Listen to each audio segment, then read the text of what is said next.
ତମେ ମୋ ପିଛା କରୁଛ? ବର୍ତ୍ତମାନ ତୁ ବେସାହାରା ଅସହାୟା ଆଉ ତୁ ଯୋଉ ଜାଗାରେ ଆସି ପହଞ୍ଚିଯାଇଛୁ ଆଜି ଜାତିକ ଭିତରେ କ'ଣ ଯେତେ ଅବସ୍ଥା ହବ ସେ କଥା କିଛି ବି କହିହବନି। ତେଣୁ ତତେ ଆଶ୍ରା ଦେଇ ସାହାରା ଦେଇ ଇଚ୍ଛା କରି ଆସିଛି। ଏତେ ଦିନକୁ ଦୟାବାନ ମଣିଷ ମନେ କରୁଛ, ତାହେଲେ ମତେ ଆଶ୍ରୟସ୍ଥଳରୁ ବାହାର କରିଦେ, ମତେ ବେସାହାରା କରିଦେଲ କ'ଣ ପାଇଁ? ଏକାନ୍ତ ଭାବରେ ତତେ ନିଜର କରିବାକୁ। ମତେ ନିଜର କରିବୁ? ମୋ ଭଳି ଇଜ୍ଜତ ହରା ନାରୀକୁ ନିଜର କରିକି ଲାଭ ପାଇବ ତମେ? କିଏ କହିଲା ତୁ ଇଜ୍ଜତ ହରା? ତୁ ତ ପବିତ୍ର ଆଉ ଗଙ୍ଗା ଜଳ ପରି ତୋ ଚରିତ୍ର ନିର୍ମଳ। ଏକଥା କେହି ନ ଜାଣିଲେ ବି ମୁଁ ଭଲ ଭାବରେ ଜାଣିଛି। କ'ଣ ପାଇଁ? କ'ଣ ପାଇଁ ସେମାନେ କାପରେ ମୋ ଚରିତ୍ର ବଦନାମ କରି ମତେ କଳୁଷିତ କରି ମୋ ଦେହରେ କଳଙ୍କର ଦାଗ ଲଗାଇ ଦେଲେ? କେବଳ ତତେ ପାଇବା ପାଇଁ।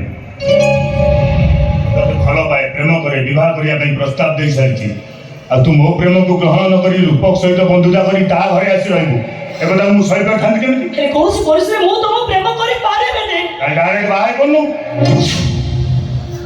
ଅସମ୍ଭବ। ତାହେଲେ ଠିକ ଅଛି, ସେଦିନ ତୋ ଘରେ ଆଉ ଆଜି ରୂପକ ଘରେ ଯୋଉ କାମ ଅଧା ହେଇଥିଲା ମୁଁ ତାକୁ ପୁରା କରିଦେବି।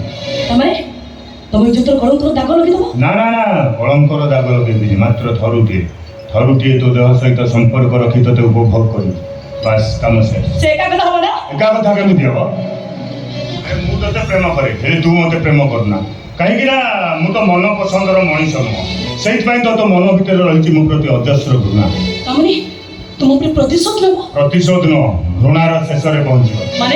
ମାନେ ଯଦି ତୁ ମତେ ଘୃଣା କରୁ, ସେ ଘୃଣାର ମନୋଭାବ ମୋ ପ୍ରତି କେମିତି ଆହୁରି ଅଧିକା ହବ, ତାହା ହିଁ ମୁଁ ଇଚ୍ଛା କରେ। ଆଶ୍ଚର୍ଯ୍ୟ ମଣିଷ ତମେ। ମୁଁ ତ ପ୍ରେମ କରିପାରିବିନି, ତମେ ଘୃଣା?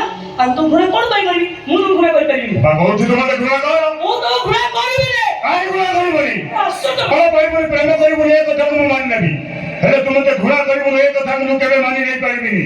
ତୁ ମତେ ଘୃଣା କରିବୁ ବୋଲି ତ ମୁଁ ତତେ ମିଛ ବଦନାମ ଦେଲି, ତୋ ଦେହରେ ମିଛ କଳଙ୍କ ଲଗାଇ ତତେ ବେସାହାରା କଲି। ତୁ ଘୃଣା କରିବୁନି କେମିତି? ତୁ ଘୃଣା କରିବାକୁ ବାଧ୍ୟ। ଦେଖ, ମୋ ମାନସିକ ପରିସ୍ଥିତି ବର୍ତ୍ତମାନ ଭଲ ନାହିଁ। ତମେ ଆଉ ତମ ଅଣ୍ଡରେ ମତେ ମୋ ରାସ୍ତାରେ ଛାଡ଼ି ଦିଅ। ଆଉ କ'ଣ ତତେ ଏକୁଟିଆ ଛାଡ଼ିଦେବି ଭୋକିଲା କୁକୁର ମାନଙ୍କର ଆହାର ହବାକୁ? ଆଉ ନା ନା ନା।